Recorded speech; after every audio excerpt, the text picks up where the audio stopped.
Fixe na promessa.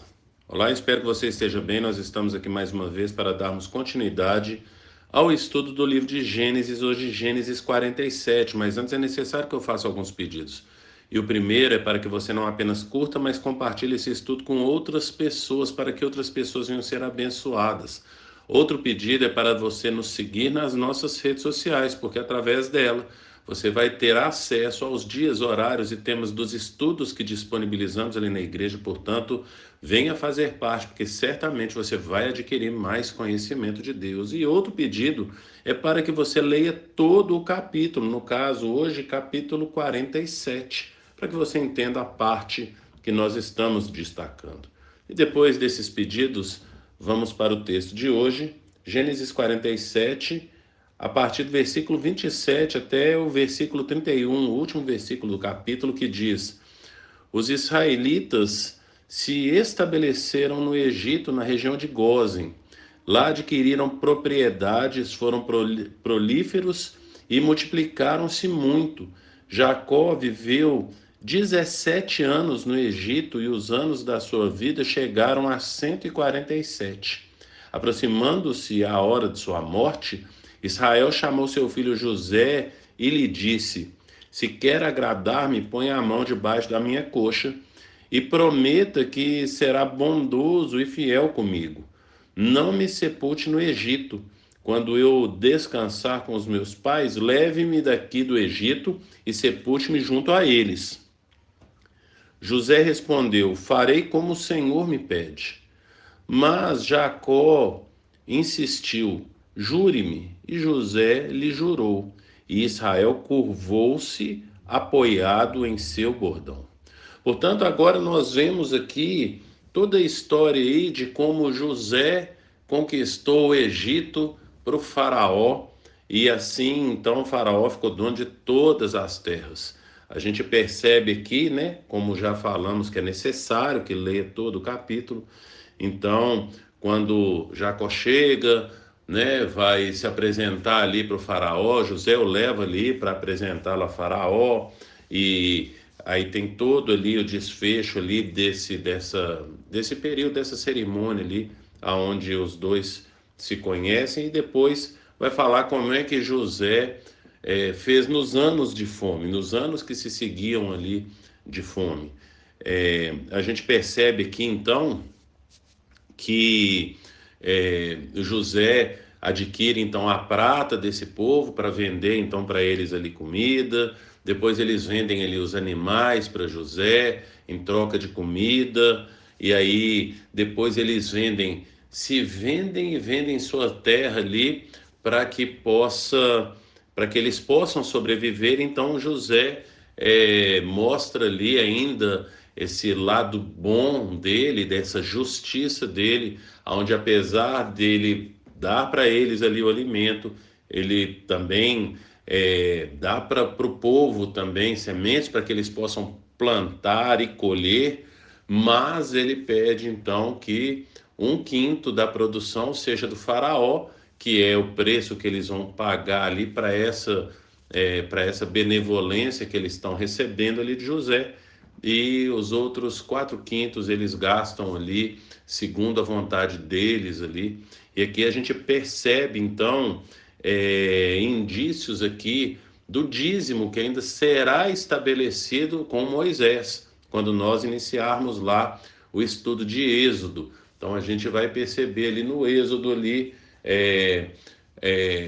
sendo instituído o dízimo. E aqui então já tem características do dízimo. Por quê? Porque a gente percebe que aqui tudo que o povo tem pertence a Faraó. E então esse povo paga 1/5 para o Faraó, ou seja, 20%, e aí fica com 4/5, ou seja, 80%, para eles poderem sobreviver, gastar, plantar, e aí vão fazer ali, vão se planejar a partir dos 80%. E a gente percebe que tudo que nós temos é do Senhor, e portanto fica aí para a gente essa lição de que tudo pertence a Deus, Então, como a terra pertence a Deus e nós trabalhamos nessa terra, portanto, a gente vai perceber quando estivermos estudando a respeito de dízimo mais para frente, aí a gente vai então abordar esse tema, lembrando que o Senhor vai se revelando ao longo da história. Então, o povo é agradecido a José pelo que ele faz. Então eles entendem o que ele merece, o que eles merecem, e eles entendem essa graça vinda da parte de José para eles. E é assim que nós também devemos entender a graça de Deus vindo para nós. Portanto, quando nós dizimamos, quando nós ofertamos, é uma demonstração de gratidão por tudo que o Senhor tem feito nas nossas vidas. Mas entrando um pouco mais aí no nosso texto de hoje, a gente percebe aqui então que Jacó viveu então 17 anos ali no Egito, ele viu muita coisa acontecer, ele viu o Senhor prosperar José, mas viu também o Senhor prosperar também os outros filhos. E ele foi percebendo então ali esse crescimento deles ali, aonde eles já estavam bem estabelecidos, fixados, aonde que eles estavam então crescendo e prosperando, e quando ele vai percebendo que a sua vida está chegando ao fim, então ele faz um pedido para José, que está ali no versículo 30, que ele fala: quando eu descansar com os meus pais, ou seja, quando ele morrer, leve-me daqui do Egito e sepulte-me junto a eles, ou seja, eu quero ser sepultado junto com os meus pais. Onde que estavam sepultados os pais de Israel, ou seja, Jacó, Isaque e Rebeca? Eles estavam sepultados lá em Canaã, que é a terra que o Senhor prometeu. Portanto, ele percebe que apesar da família dele, dos descendentes dele crescerem e se multiplicarem, eles não deveriam se acomodar ali no Egito, porque o Egito não era o lugar deles. O lugar deles era Canaã. O Senhor prometeu para eles a terra de Canaã. As terras do Egito pertenciam ao faraó, mas a eles pertencia Canaã porque foi dada por Deus para eles. Portanto, no final da vida de Israel, ele está preocupado com a promessa que o Senhor fez para Abraão, Isaque e para ele Israel, para ele Jacó.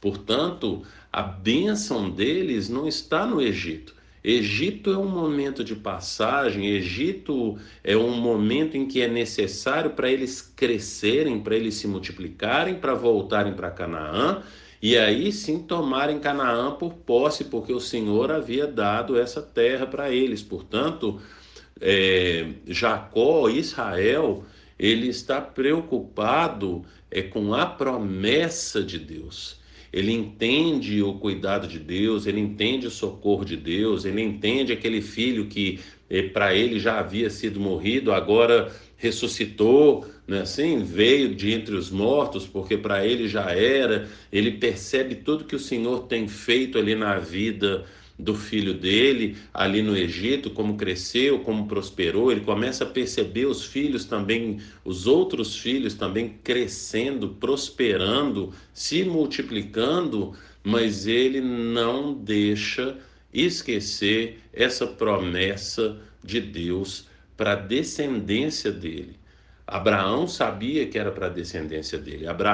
Para Abraão, o Senhor falou que daria aquela terra, mas que não seria para ele, mas para os descendentes dele, e que isso aí ia ser depois de 430 anos que essa promessa iria se cumprir. Portanto, Abraão sabia disso e passou esse mesmo desejo dessa promessa de Deus para Isaque, que também passou esse mesmo desejo dessa promessa de Deus para Jacó, e aí agora Jacó está passando para os filhos. Portanto, ele está preocupado com a promessa de Deus para a descendência deles, que eles vão subir, eles vão chegar em Canaã, um dia eles vão retornar para lá e eles vão crescer, vão continuar crescendo, multiplicando, prosperando ali na terra de Canaã, que é a terra que Deus deu para eles. Daí a necessidade então de Jacó falar e fazer esse pedido. Só que algo que é necessário a gente perceber aqui é o versículo 31 que fala quando Jacó então faz esse pedido para José, José responde, lá no versículo 30 ainda, né? José, vou repetir aqui o versículo 30 que vai falar: quando eu descansar, pedido de Jacó, né? Quando eu descansar com meus pais, leve-me daqui do Egito e sepulte-me junto a eles. José respondeu: farei como o Senhor me pede. Mas Jacó insistiu: jure-me. E José lhe jurou. E Israel curvou-se, apoiado em seu bordão.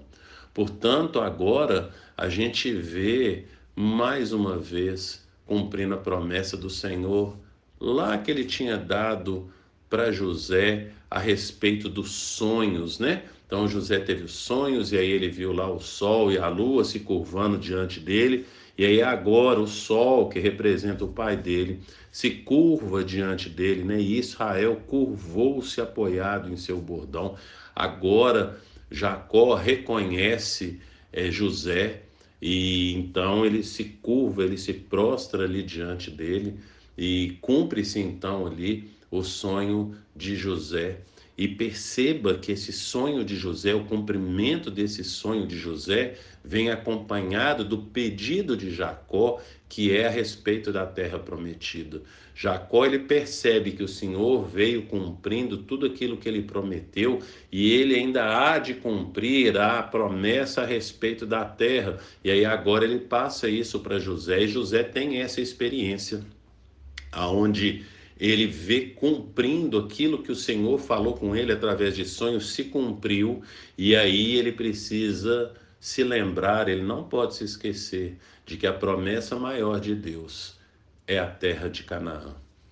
Trazendo para os nossos dias, o que que o Senhor tem prometido para você que você precisa relembrar, que você precisa restaurar, ressuscitar esses sonhos aí que talvez se perderam, que talvez morreram, mas que o Senhor prometeu, que o Senhor traga à sua memória nesse momento aquilo que ele falou com você, aquilo que ele prometeu para você, porque quem prometeu é fiel para cumprir. Se ele prometeu para Jacó e para José e fez cumprir tanto para Jacó quanto para José, ele também fará com você, porque o nosso Deus é o mesmo Deus de ontem, é hoje e será eternamente. Então, busque esses sonhos. Se você não se lembrou, peça para o Senhor o recordar dos sonhos que ele já te deu, promessas que ele fez para você, porque aquele que prometeu é fiel para cumprir. Pense nisso e que o Senhor te abençoe.